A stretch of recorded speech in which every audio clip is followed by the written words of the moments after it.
The confrontation took place on a rain-soaked Friday evening in the private sitting room of the king and queen consort's residence at Clarence House. Captain Mitchell had briefed the king thoroughly on how to approach the conversation, emphasizing the need to get Camilla's response on record while maintaining the dignity appropriate to their positions. The king had insisted that Sir Malcolm Hartley be present as a witness, ostensibly to discuss administrative matters regarding the late Queen's correspondence. Camilla arrived believing it was a routine meeting about estate affairs, unaware that her carefully constructed deception was about to unravel completely. She entered the room with her usual confident demeanor, wearing a navy blue dress and her grandmother's pearl earrings, looking every inch the queen consort she had fought so hard to become. Her expression changed immediately when she saw the serious faces of the three men waiting for her. "Charles, is everything all right?" she asked, settling into her customary chair by the fireplace. Sir Malcolm mentioned there were some administrative issues to discuss. The king had spent hours preparing for this moment, but, facing his wife directly, he struggled with how to begin. Finally, he decided on directness. "Camilla, we've made some discoveries about my mother's correspondence from her final months. Specifically, we've learned about letters she wrote that were never delivered to their intended recipients." He watched carefully as Camilla's face changed, a subtle shift from curiosity to something more guarded. "What kind of letters?" "Letters to me, to William, and to the Archbishop. Letters containing her thoughts and recommendations about the transition period after her death." Sir Malcolm leaned forward slightly. "Your Majesty, we have testimony from Mrs. Patterson about how these letters came to be destroyed rather than delivered." The effect on Camilla was immediate and dramatic. Her composure cracked, and, for the first time since Mitchell had known her, the queen consort looked genuinely frightened. "I don't understand what you're suggesting," she said, but her voice lacked its usual authority. The king pulled out copies of the recovered text fragments and placed them on the table between them. "These are portions of letters my mother wrote specifically to me. Letters that documented her concerns about changes being made too quickly to royal protocols and traditions." Camilla stared at the papers, and Mitchell could see recognition in her eyes as she read the fragments of the Queen's concerns about presumptuous behavior and unauthorized changes to royal procedures. "Charles, you have to understand," she began, her voice taking on a pleading quality. "Your mother was not well in those final weeks. The medications were affecting her judgment. She was writing things that would have caused terrible family conflicts if they had been sent." The king's voice remained steady, but Mitchell could see the effort it was costing him. "So you took it upon yourself to decide what communications I should or should not receive from my dying mother." "I was trying to protect the family," Camilla insisted. "Those letters were full of accusations and misunderstandings. Sending them would have caused pain and division at a time when unity was essential." Sir Malcolm spoke for the first time. "Your Majesty, Mrs. Patterson has provided detailed testimony about how you convinced her to first delay and then destroy the Queen's correspondence. She's described how you framed this as protecting the family from unnecessary distress." Camilla's carefully maintained facade finally shattered completely. "You don't understand the pressure I was under. Everything I did was scrutinized, criticized, questioned. The Queen was documenting every small misstep as if I were some kind of threat to the monarchy." The admission hung in the air like a physical presence. Camilla had essentially confirmed that she knew exactly what the Queen's concerns were, because those concerns were justified. "The Queen was documenting your behavior because your behavior was concerning to her," the king said quietly. "She was trying to provide me with guidance about managing challenges she saw developing. That was her right and responsibility as both my mother and the outgoing monarch." Camilla tried to regain her composure. "Charles, I was trying to help you start your reign without being burdened by unfair criticisms. Your mother's health was declining, and she wasn't seeing situations clearly anymore. Was she unclear when she documented items being removed from the royal collection without her permission?" Sir Malcolm asked pointedly. The question hit its mark. Camilla's face flushed, and she looked away from the men's steady gazes. "Those were gifts," she said weakly. "She gave them to me. According to staff testimony, the Queen never mentioned giving those items as gifts, and she specifically documented their removal as unauthorized, Sir Malcolm continued relentlessly. The king leaned forward. Camilla, I need you to tell me the truth. Did my mother write letters criticizing your behavior that you prevented me from receiving? For a long moment, the only sound in the room was the rain against the windows. Then, barely audible, Camilla whispered, Yes. Did you convince Mrs. Patterson to destroy those letters after my mother's death? Another pause. Yes. Did you do this to prevent me from receiving guidance that might have limited your influence during the transition?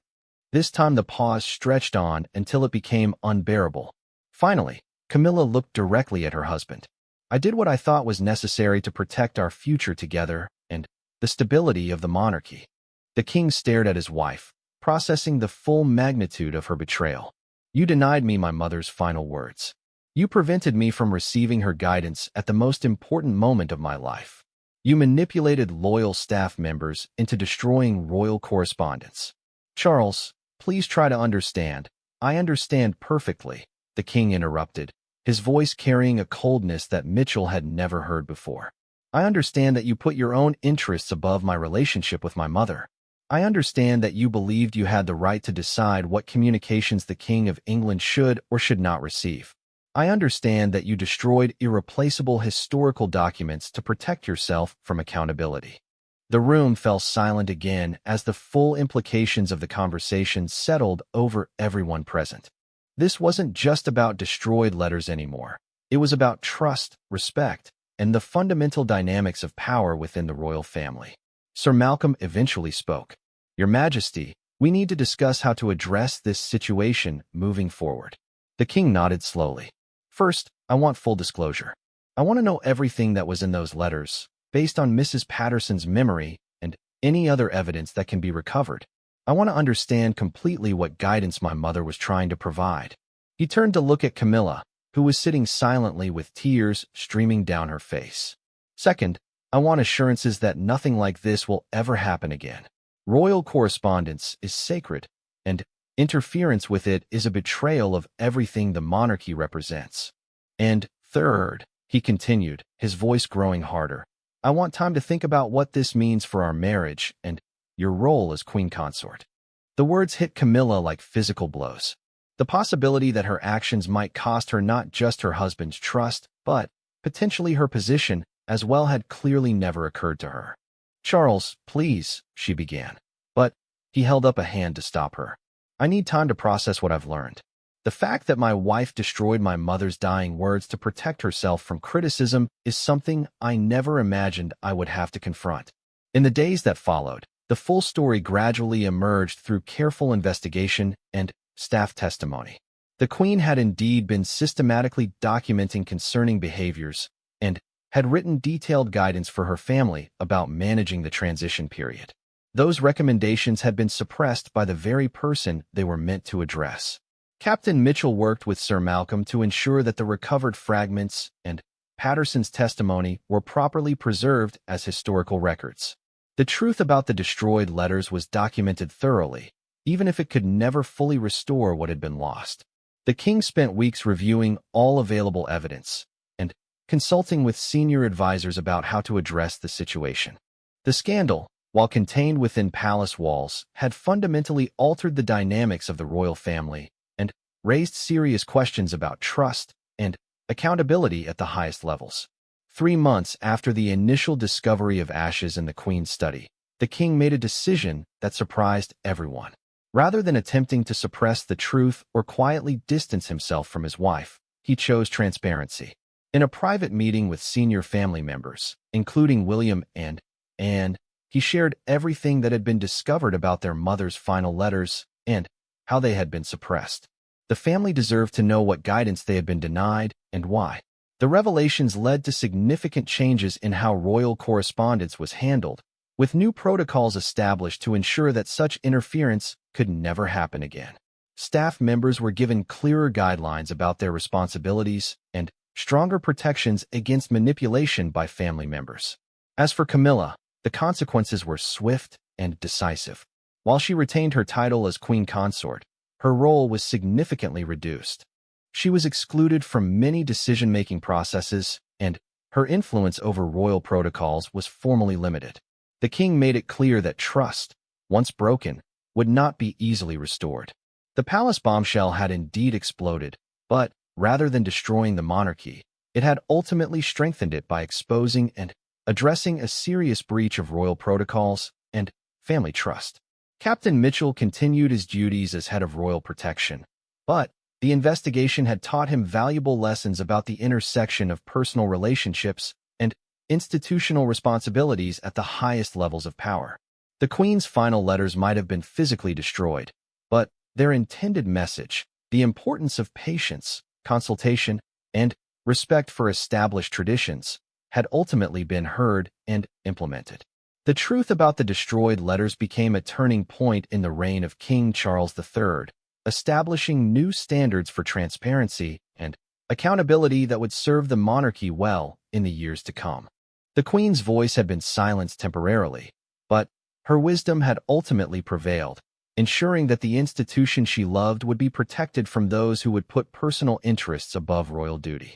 In the quiet moments of his evening patrols through the palace corridors, Captain Mitchell often reflected on how the discovery of a small pile of ashes had uncovered such a profound betrayal and led to such significant reforms. The Queen would have been pleased to know that her final guidance, though delayed and recovered through investigation rather than direct communication, had ultimately reached her family and helped them navigate the challenges she had foreseen.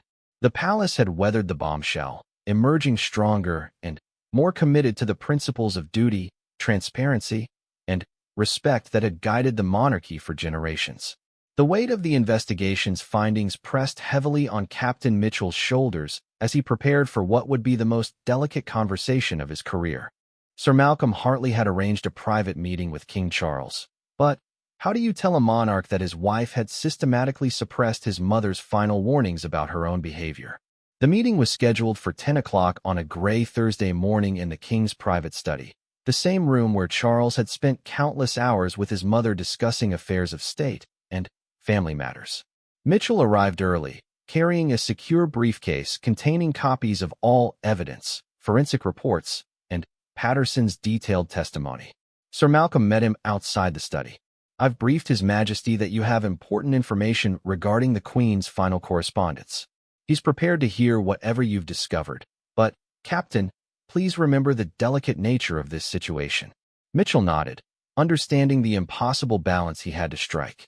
He needed to present the facts clearly while remaining respectful of the king's position and the sensitivity of accusations against his wife. King Charles entered the study precisely at 10, his face showing the strain of months of grief and the enormous responsibility of his new role. He gestured for Mitchell to sit across from his desk, the same massive oak piece where his mother had written the letters that would never reach him. "Captain Mitchell," the king began, "Sir Malcolm tells me you've made discoveries about my mother's correspondence that I need to hear. Please, tell me what you found." Mitchell had rehearsed this moment dozens of times, but facing the king directly, he realized no preparation could have readied him for the actual conversation. He began carefully, explaining the discovery of burned papers in the Queen's study, the forensic analysis that revealed fragments of royal correspondence, and the eventual breakthrough with Mrs. Patterson's testimony. As he spoke, he watched the king's expression change from curiosity to concern to something approaching shock as the full implications became clear. "Are you telling me," the king said slowly, "that my mother wrote letters to me in her final weeks that were intercepted before they could be delivered?" "Yes, Your Majesty. According to Mrs. Patterson's detailed testimony, the Queen wrote 3 letters specifically addressed to you, containing her observations and recommendations about managing the transition period after her death." Mitchell opened his briefcase and withdrew copies of the reconstructed text fragments. "We've been able to recover portions of what she wrote. Your Majesty, she was particularly concerned about the pace of changes being implemented to royal protocols and traditions."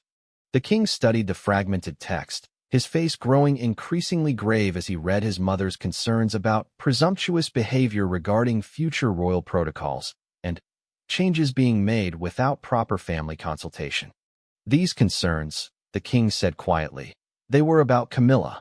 Mrs. Patterson's testimony confirms that the Queen had documented specific incidents where she felt the then Duchess of Cornwall was exercising authority prematurely. The Queen wanted you to be aware of these dynamics so you could address them appropriately during the transition.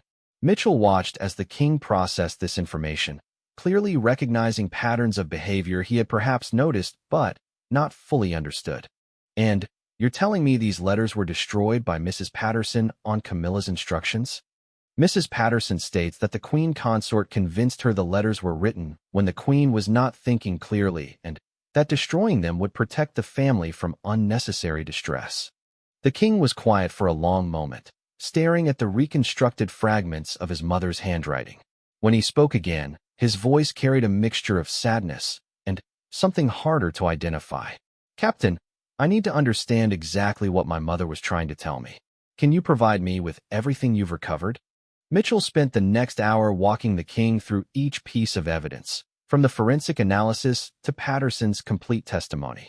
He explained how the Queen had documented specific concerns about premature changes to royal traditions, unauthorized removals from royal collections, and what she saw as an inappropriate assumption of authority before the official transition had occurred.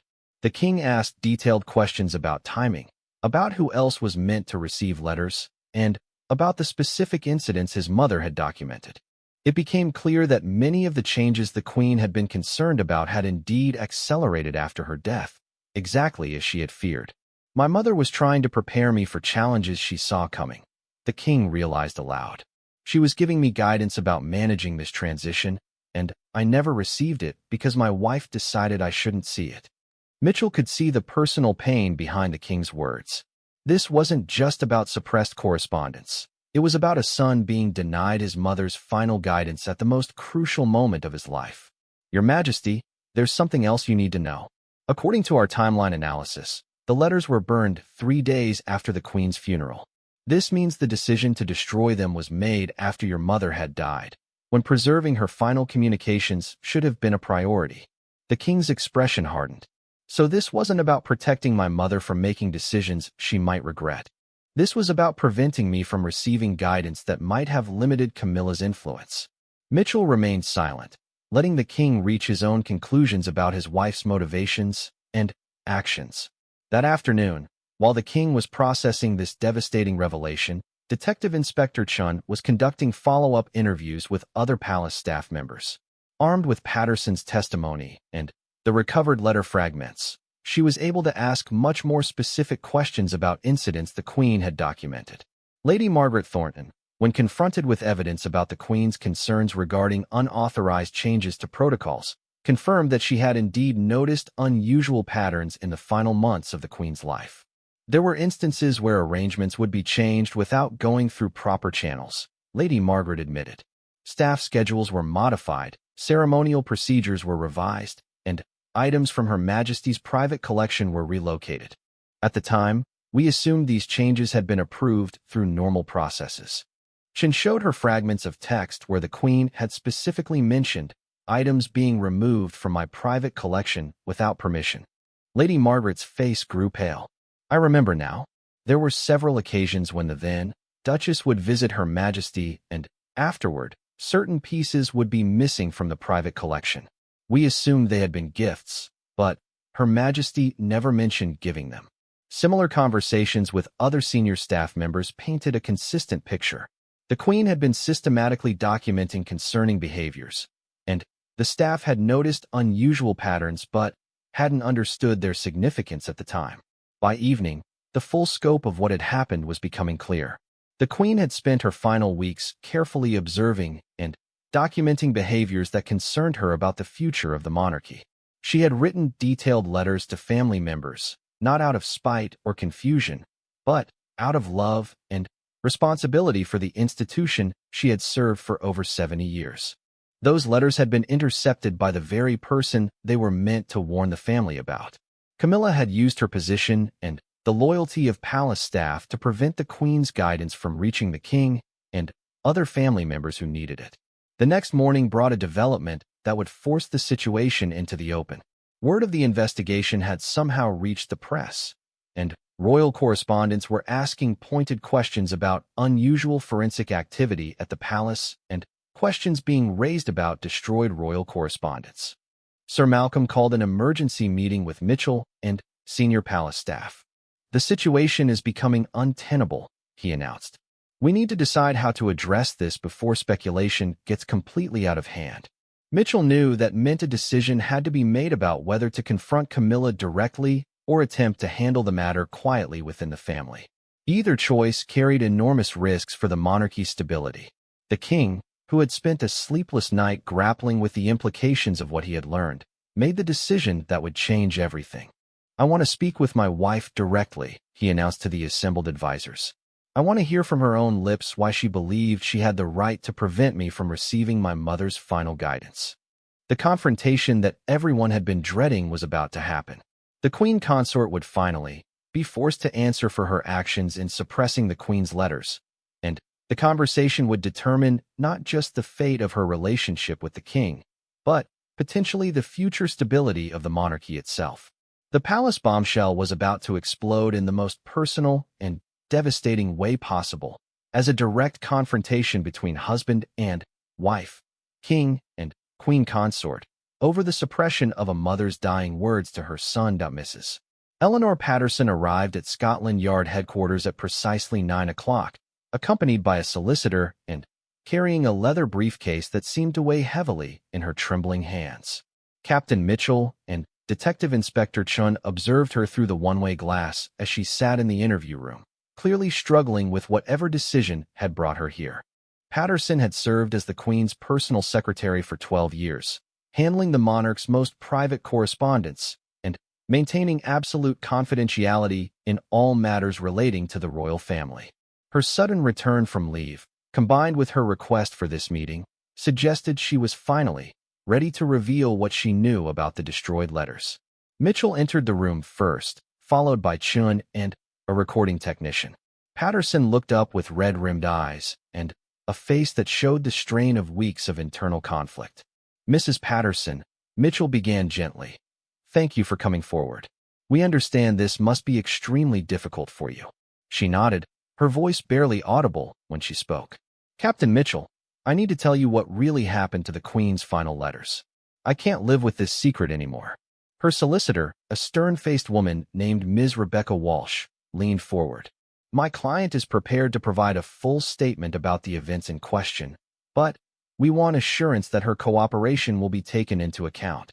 Chun activated the recording equipment and stated the formal details for the record. Then, she looked directly at Patterson. "Please tell us what you know about the destruction of the Queen's correspondence." Patterson took a shaky breath and began her story.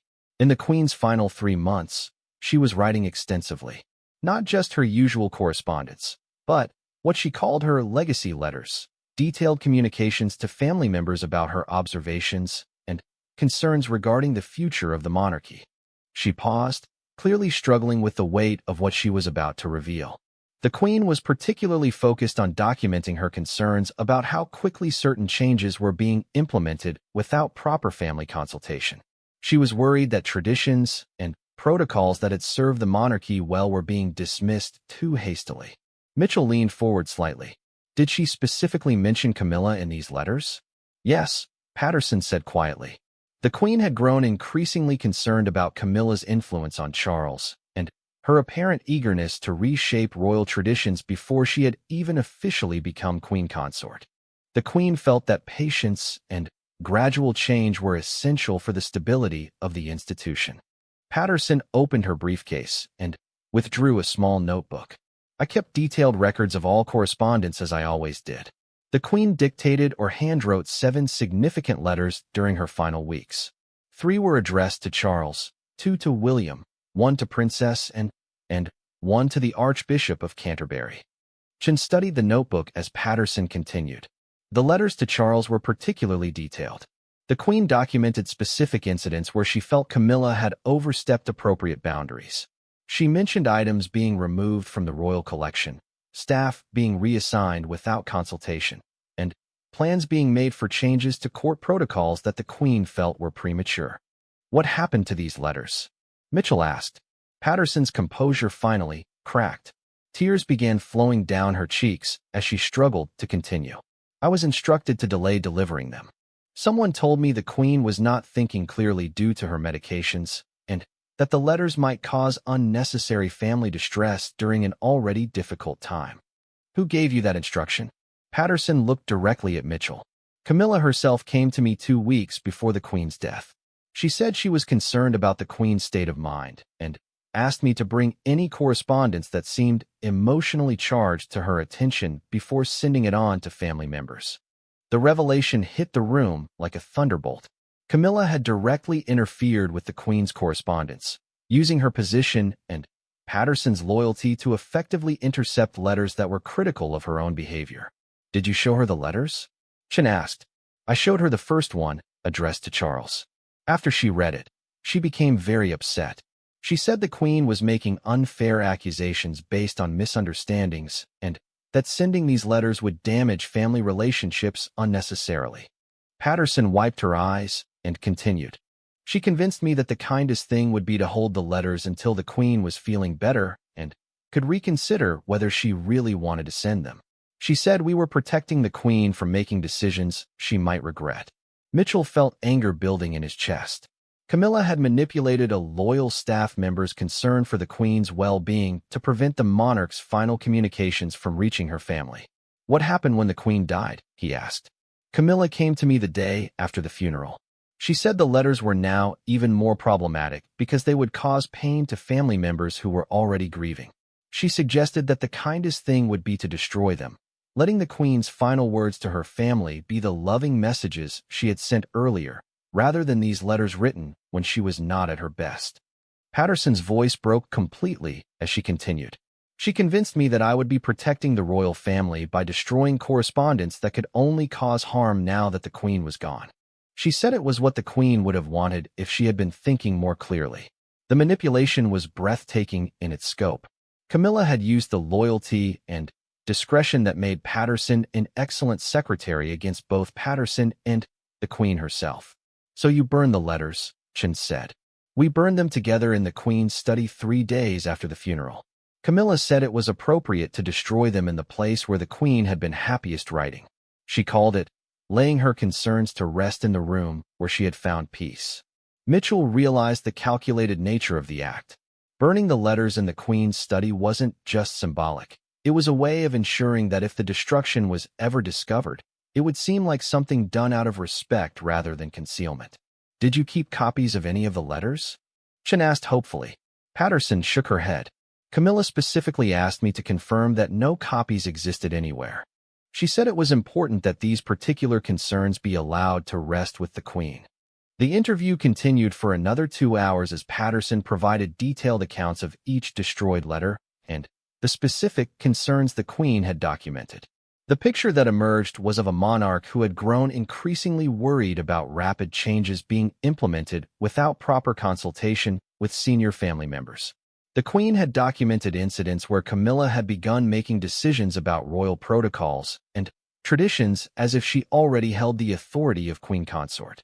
She had noticed staff members being reassigned based on Camilla's preferences, items being removed from royal collections, and plans being developed for significant changes to court ceremonies and traditions. Most significantly, the Queen had documented her concern that Charles seemed unaware of the extent to which Camilla was already exercising influence over royal matters, and her fear that this dynamic would accelerate after her death. After Patterson left, Mitchell and Chen sat in the empty interview room, absorbing the magnitude of what they had learned. She manipulated everyone, Chen said finally. She convinced Patterson that she was protecting the Queen and the family when she was actually protecting herself from criticism and accountability. Mitchell nodded grimly. And she did it using exactly the kind of language that would appeal to a loyal staff member, talking about kindness, protecting the family, respecting the Queen's legacy. It was masterfully manipulative. They now had a clear picture of what had happened. Camilla had learned about the Queen's critical letters through her interference with royal correspondence. She had prevented those letters from being delivered by convincing Patterson they were the product of an unwell mind. After the Queen's death, she had convinced the same loyal secretary to destroy the evidence, framing it as an act of love and protection for the royal family. The burned letters in the Queen's study weren't just destroyed correspondence. They were evidence of a systematic campaign to suppress the Queen's final warnings to her family about Camilla's influence and behavior. But knowing what had happened was only part of the challenge. The question now was what to do with this information. Patterson's testimony proved that Camilla had deliberately interfered with royal correspondence and manipulated a staff member into destroying the Queen's final communications to her family. The evidence was clear, but the implications were staggering. How do you hold the Queen consort accountable for suppressing the previous monarch's final words to the royal family? That evening, Mitchell met with Sir Malcolm Hartley to brief him on the investigation's findings. The older man listened in stunned silence as Mitchell laid out the evidence and Patterson's testimony. "Good Lord," Hartley said when Mitchell finished. "If this is accurate, it means Charles and William never received the Queen's final guidance about managing the transition. They've been making decisions without knowing their mother and grandmother had specific concerns about how changes were being implemented." "That's exactly what it means," Mitchell confirmed. The Queen intended to provide detailed guidance to her family about handling Camilla's influence and managing the pace of changes to royal traditions. None of them ever saw those recommendations. Hartley was quiet for a long moment. "Captain, this presents us with an extraordinary situation. We have evidence that the Queen consort interfered with the Queen's correspondence and destroyed royal communications. But revealing this information could potentially destabilize the monarchy at a time when stability is crucial." Mitchell had been grappling with the same dilemma. "Sir Malcolm, what would the Queen have wanted us to do?" The older man looked out the window toward the palace gardens where the Queen had spent countless hours walking and thinking about her responsibilities to the crown and the nation. "She would have wanted the truth to come to light," he said finally. "Not to cause harm, but to ensure that her family had the information they needed to make informed decisions about the future." Mitchell knew that the most difficult part of this investigation was still ahead. They had uncovered the truth about the destroyed letters, but now they had to decide how to ensure that truth served the Queen's original intentions without destroying the institution she had spent her life protecting. The palace bombshell was about to explode, and nobody could predict how much damage the debris would cause. The forensic laboratory at Scotland Yard worked through the night, using advanced techniques to extract every possible piece of information from the ash and paper fragments recovered from the Queen's study. Detective Inspector Chun arrived at 7 in the morning to find Dr. Elizabeth Morrison, the department's chief document analyst, hunched over a high-powered microscope with several computer monitors displaying enhanced images. "Sarah, you need to see this," Dr. Morrison said without looking up. "We've recovered significantly more text than we initially thought possible." Chun pulled up a chair beside the analyst and studied the screens. Using digital enhancement and specialized lighting, the lab had managed to reveal partial sentences and complete words from dozens of paper fragments. The results were both fascinating and deeply troubling. "The letters appear to span several months," Morrison explained, pointing to different samples. "We can determine this from variations in ink composition and paper aging. But the most significant finding is the content we've been able to reconstruct." On the main monitor, Morrison displayed a compilation of recovered text fragments arranged in approximate chronological order. Chun read silently, her expression growing increasingly serious, deeply troubled by her influence over the family dynamics. "Camilla's determination to reshape royal traditions concerns me greatly. She has already begun removing items from my private collection. Charles seems unaware of how drastically she intends to change things. Found her going through my personal correspondence without permission. The future Queen consort appears to believe she has authority she does not yet possess. I fear what will happen to our family's legacy under her guidance." Chun felt a chill run down her spine. These weren't just casual observations. They were detailed accusations from the Queen about Camilla's behavior during the monarch's final months. If authentic, they painted a picture of serious conflict between the Queen and the woman who would become Queen consort. "There's more," Morrison continued, switching to another screen. "We found traces of wax seals that indicate these letters were intended for specific recipients. Based on the seal patterns, it appears different letters were meant for Charles, William, and possibly the Archbishop of Canterbury. So these weren't diary entries," Chun realized. They were actual correspondence meant to be delivered to specific people. Exactly. And based on the fact that they were burned rather than sent, someone intercepted them before they could reach their intended recipients. Chen immediately called Captain Mitchell with the update. Within an hour, they were meeting again in Mitchell's office at the palace, poring over printouts of the recovered text. "This changes everything," Mitchell said, studying the evidence. "We're not just looking at document destruction anymore. We're looking at the intentional suppression of the Queen's final communications to her family." The implications were staggering. If the Queen had indeed written critical letters about Camilla to Charles and other family members, and if those letters had been intercepted and destroyed, it represented a massive breach of royal protocol and potentially criminal interference with royal correspondence. "We need to determine who had access to intercept these letters," Chen said. "The Queen's mail would have gone through specific channels. There are only a handful of people who could have prevented these letters from reaching their destinations." Mitchell was already thinking through the logistics. The Queen's personal correspondence was handled by her private secretary's office, but in her final months, when her health was declining, the circle of people with access to her communications had expanded to include medical staff, family members who visited regularly, and senior household staff who managed her daily care. "I need to interview everyone who had regular access to the Queen's private quarters in her final 6 months," he decided.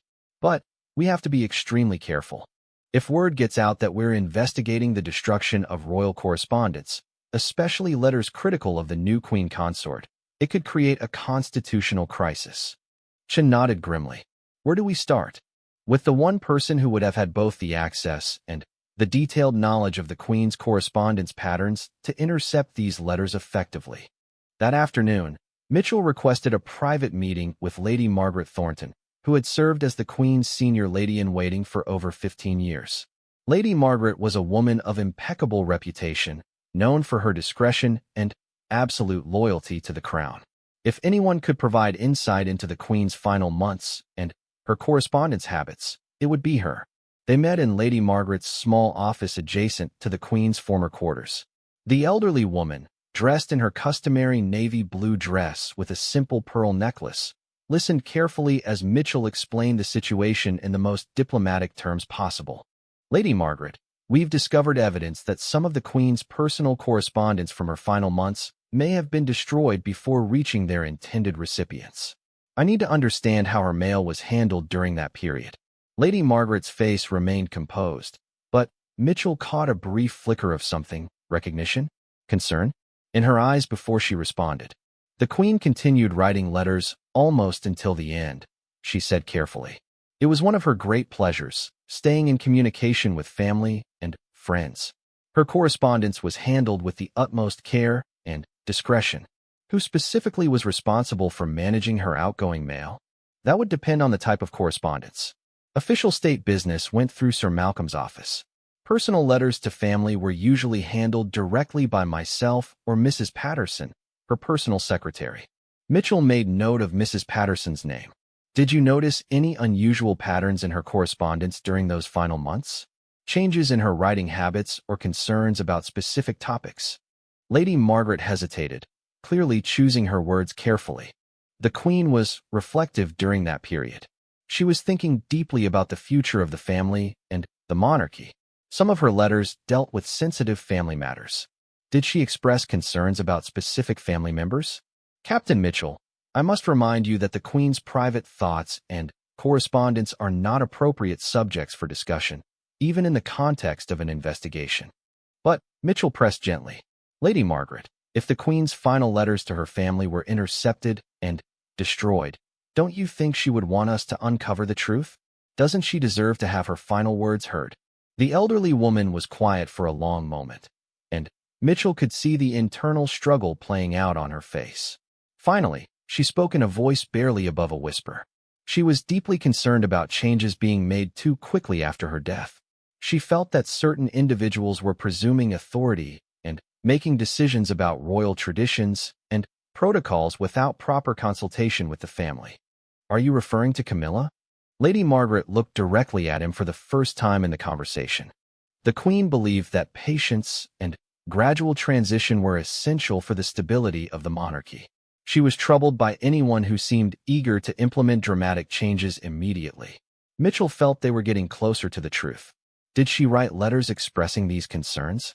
She wrote several letters to Charles and William, and yes, she also drafted correspondence to other family members about her observations and concerns. She wanted them to be aware of certain dynamics that she had observed. What happened to those letters? I gave them to Mrs. Patterson for processing and delivery, as I always did. That was the last I saw of them. Mitchell thanked Lady Margaret and immediately sought out Mrs. Patterson, but he was informed that the personal secretary had taken an unexpected leave of absence 3 weeks earlier for family reasons and was not expected to return for several months. The timing was suspicious. Mrs. Patterson's sudden departure coincided roughly with when the letters would have been burned, based on the forensic analysis. That evening, Chun called with additional findings from the laboratory. James, we've made a breakthrough with the text recovery. We found fragments that appear to be the Queen's direct instructions about how specific concerns should be addressed. What kind of instructions? She wrote detailed recommendations about limiting certain changes to royal protocols until the family had time to properly discuss them. She specifically mentioned her concern about the speed at which traditions were being modified and her desire for Charles to take a more cautious approach to implementing changes suggested by Camilla. Mitchell absorbed this information. The Queen had essentially written a detailed warning to her son about his wife's influence on royal traditions, and someone had made sure those warnings never reached him. There's something else, Chin continued. We found references to specific incidents. The Queen mentioned items being removed from her private collection without her permission, changes to staff schedules that she hadn't approved, and what she described as presumptuous behavior regarding future royal protocols. So she was documenting specific actions that concerned her. Yes, and she was creating an official record for the family's consideration. These weren't emotional complaints. They were carefully documented observations meant to help her family navigate the transition period after her death. Mitchell spent that night walking the palace corridors, thinking through what they had learned. The Queen had been systematically documenting concerns about Camilla's behavior and influence during the crucial final months of her reign. She had written detailed letters to family members, including specific recommendations and warnings. Someone with access to the Queen's correspondence had intercepted those letters, preventing them from reaching Charles, William, and other family members who were meant to receive them. That same person had then burned the letters in the Queen's own study, trying to destroy the evidence permanently. The question that kept haunting Mitchell was whether the destruction had happened before or after the Queen's death. If it happened while she was still alive, it meant someone had been actively working against her wishes and preventing her final communications with her family. If it happened after her death, it meant someone had moved quickly to suppress information that could have influenced how the royal family managed the transition period. Either scenario pointed to someone with extraordinary access and a powerful motive to prevent the Queen's concerns about Camilla from becoming known. The next morning brought a development that would crack the case wide open. Chin called Mitchell at 6 in the morning with urgent news. James, Mrs. Patterson just returned from her leave of absence. She's requesting an immediate meeting with you. She says she has information about the destroyed letters and is ready to tell the truth about what happened. Mitchell felt his pulse quicken. After days of careful investigation and diplomatic questioning, they were finally going to hear from someone who had direct knowledge of how the Queen's letters had disappeared. The truth about the palace bombshell was finally about to emerge. The morning mist hung heavy over the palace gardens as Captain James Mitchell made his routine patrol through the East Wing corridors. 23 years of service had taught him to notice everything. The way shadows fell differently when a window was left open, how the ancient floorboards creaked under his boots, the subtle changes in air pressure that suggested someone had recently passed through these halls. But nothing had prepared him for what he would discover on this particular Tuesday morning in November. The call had come through at exactly 7:15 from the Palace Maintenance Department. A loose floorboard in the Queen's former private study needed immediate attention before the upcoming state visit from the French ambassador. It was routine work, the kind of small repair that happened constantly in a building that had housed British royalty for over 3 centuries. Mitchell had volunteered to oversee the maintenance crew personally. The Queen's private quarters were sacred space. Even now, months after her passing. Every detail mattered. Every precaution had to be taken. He arrived at the study to find two maintenance workers already examining the problematic area near the massive oak desk where generations of monarchs had signed treaties, written letters, and made decisions that shaped the course of history. The room still carried the faint scent of her favorite lavender perfume, as if the walls themselves remembered her presence. "Right there, Captain," said Thomas Hartwell, the senior maintenance supervisor, pointing to a section of floor near the window overlooking the rose garden. "Three boards are completely loose. Probably been that way for months, but nobody noticed until yesterday when the cleaning staff reported a creaking sound." Mitchell knelt beside the workers as they carefully lifted the first board. The wood was old but well-maintained, probably installed during renovations in the 1950s. Underneath, the space was dark and musty, filled with decades of accumulated dust and debris. That's when they saw it. A small pile of gray ash, mixed with fragments of what looked like partially burned paper. The remains were carefully arranged, almost deliberately placed, as if someone had wanted them to be found eventually, but not immediately. "Stop," Mitchell commanded, his voice sharp with authority. The maintenance workers froze. "Don't touch anything else. Step back from the area."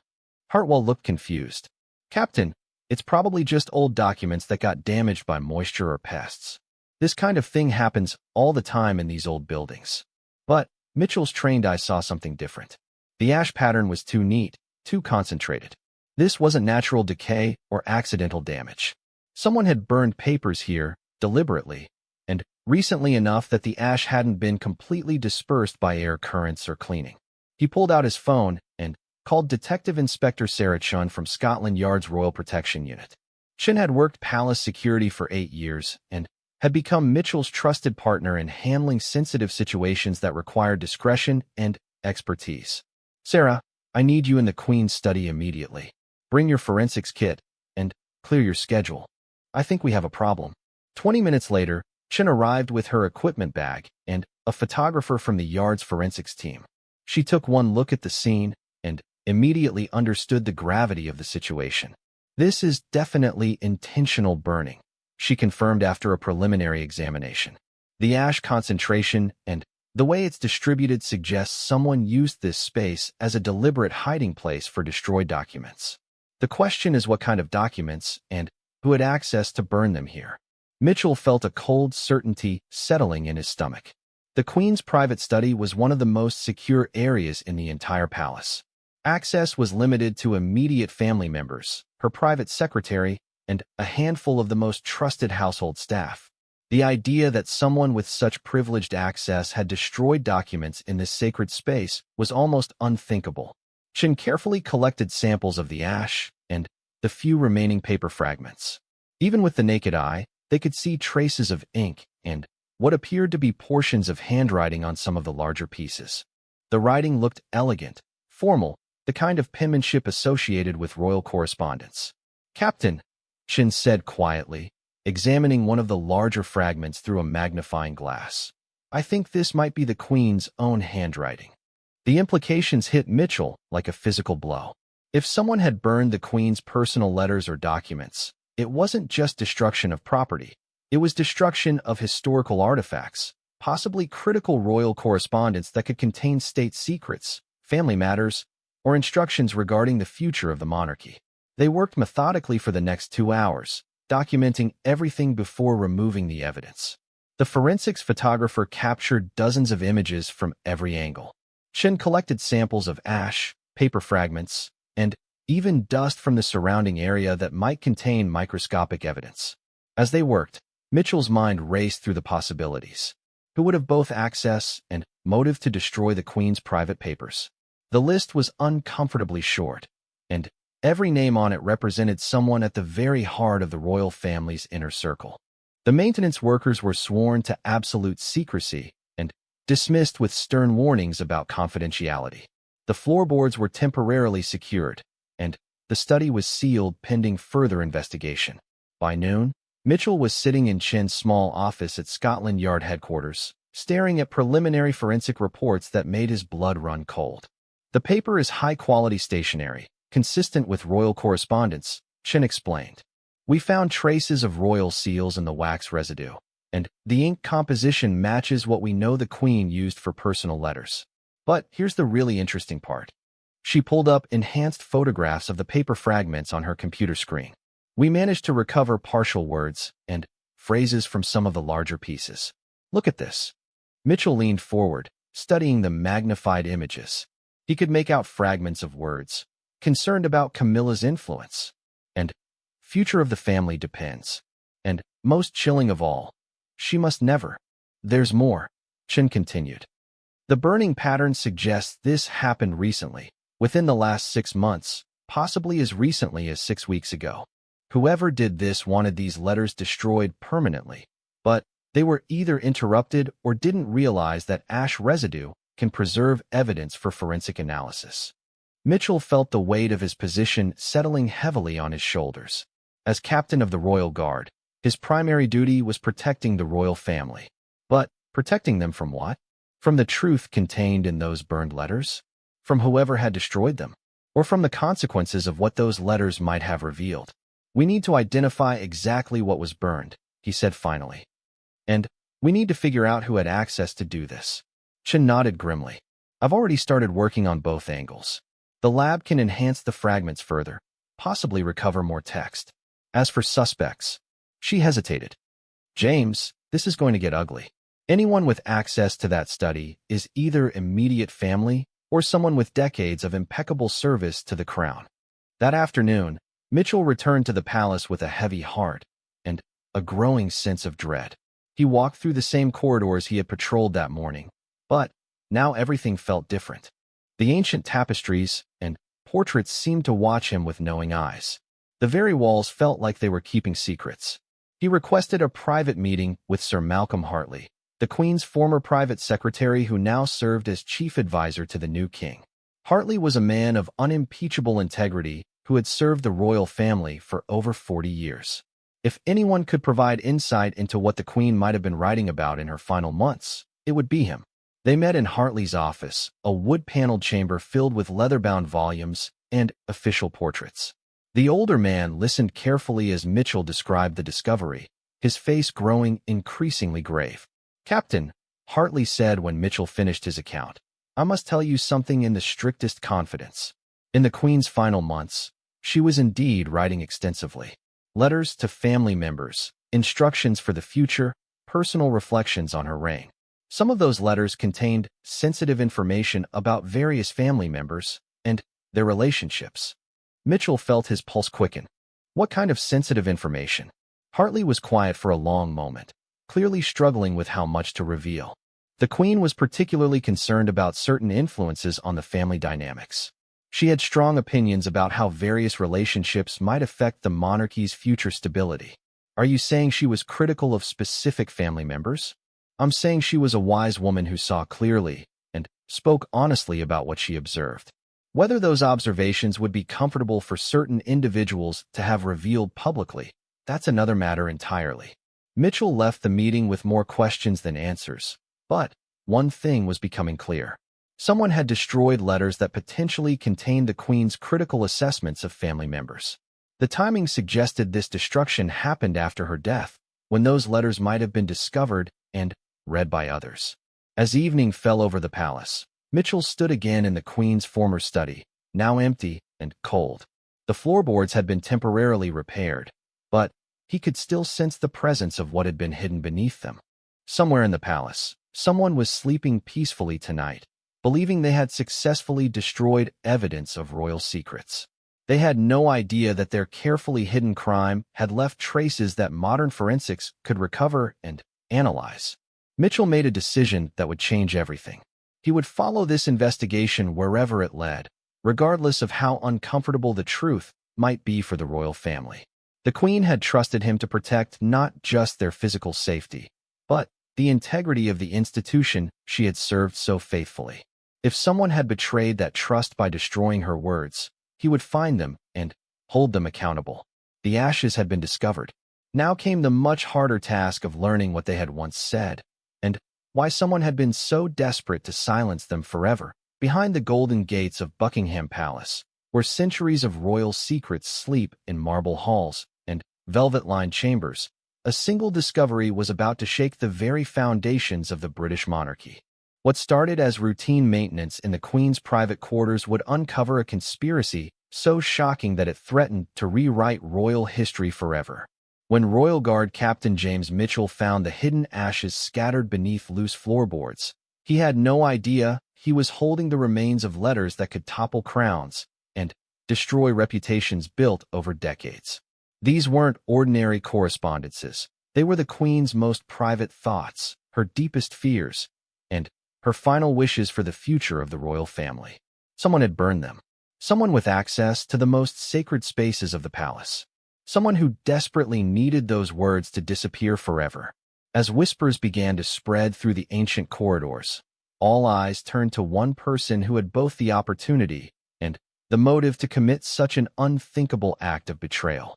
The discovery would force Captain Mitchell to choose between his oath of loyalty and his duty to the truth, while uncovering secrets that some would kill to protect. What you're about to read is the true story of how one man's dedication to duty exposed a web of deception that reached to the very heart of the royal family, and how the ashes of burned letters became the spark that ignited a scandal the palace could never have imagined.